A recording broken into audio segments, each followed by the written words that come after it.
Hello, everybody. It is Captain Marty. I'm here. It's Monday. We've got through a weekend. We don't have vast numbers of fish and species to talk about like we do in the summertime, but we sure do have some world-class fishing to talk about, and I'll be back to do that in just a moment. At the south end of Roanoke Island, a quiet little village, lies a marina known for having one of the finest fishing fleets on the Outer Banks. Whether it be an offshore excursion, a nearshore charter, or headboat fishing, Wanchese Marina is where to go. Wanchese Marina is a full-service marina, complete with a fueling dock, bait, tackle, ice, and the landing grill restaurant. All of this is just a few minutes from some of the finest fishing spots around. Book online at wanchesemarina.com. Wanchese Marina, 4457 Mill Landing Road, Wanchese.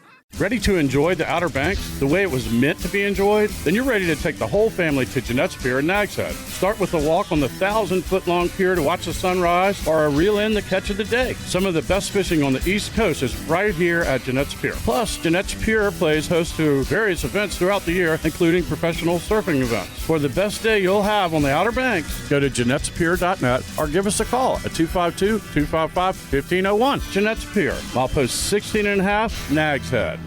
All right, everybody. So the giant bluefin tuna season is on, and for the last several days, when the weather allowed, it's been truly world-class fishing. World-class, number one, because people come from all over the world to do it. We have people in town right now from Japan, South Africa, some of the European countries send some people over here. And so if you listen to my program, you know that a lot of those folks come through a tackle shop in Queens, New York. They book through there, and the tackle shop will book 15, 20, 30 days on some boats, like Captain Ned Ashby on the Seabreeze is one of them. Other boats just have charters that come for a day or two, but the whole goal is to catch a giant bluefin tuna. The charter boats are only allowed to keep one per year. It must be over 73 inches. That's roughly a 200, 250-pound tuna. Once they bring one of those to the dock, then their giant keep a bluefin season is over. And that's exactly what's happened all through the week. We've had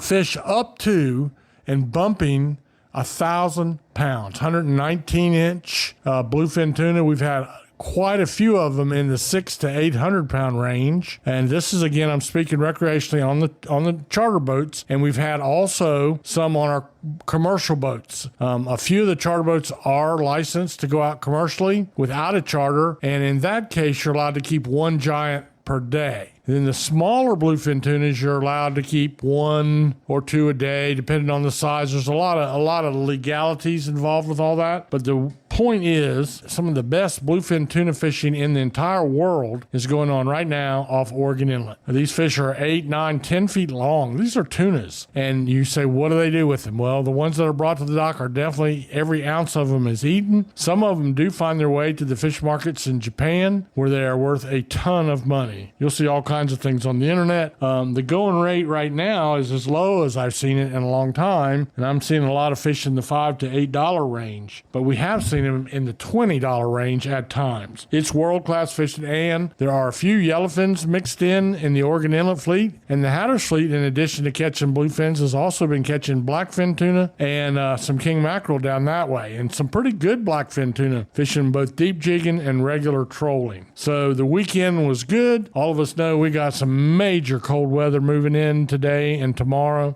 May see some snow for the first time in a few years. I know some people are excited about that. So we'll see what happens there. Meanwhile, back along the beach, get down on Hatteras Island, on the south end of Hatteras Island, around Hatteras Inlet, and down all the way down Ocracoke, there are still a few puppy drum being caught. A lot of them are a little bit under slot size, but some of them are in the slot. There are also quite a few black drum being caught, and a few rogue sea mullets still around. So there is a bite, and it's going to we're going to see the coldest weather and eventually the coldest water temperatures, seawater temperatures of the year this coming week. So a lot to talk about there. We'll take a little break. I'll be right back, and we'll talk a little bit about what's going on with the speckled trout bite back in the Sound. Fishing Ocracoke is the ultimate lifetime dream for a lot of people. Captain Ernest with Gecko Sport Fishing and the Drum Runner can help you achieve that dream to the fullest. Whether you're looking to go offshore for tuna, mahi, and billfish, or inshore for puppy drum, speckled trout, and more, Gecko Sport Fishing and the Drum Runner can go from 2 feet to 2,000 feet of water.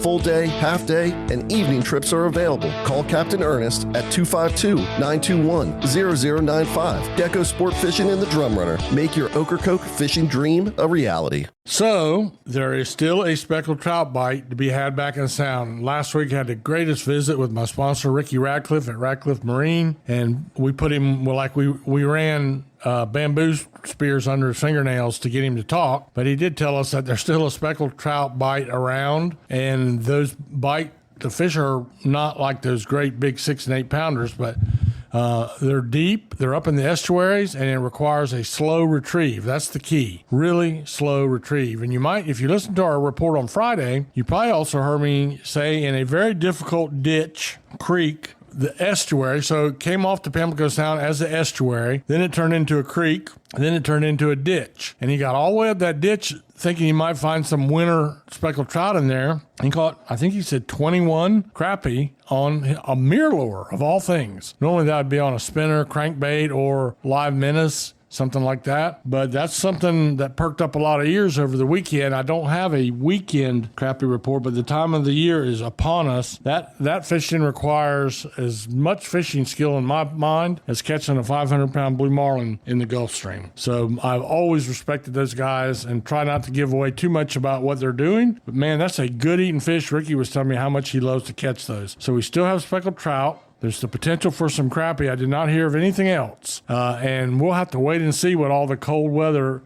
brings for us. But so far, there's still a bite to be had. These are not cold stun fish as of today. They're not fish that are being dipped up or snagged. These are fish that are biting with a slow retrieve on the bottom.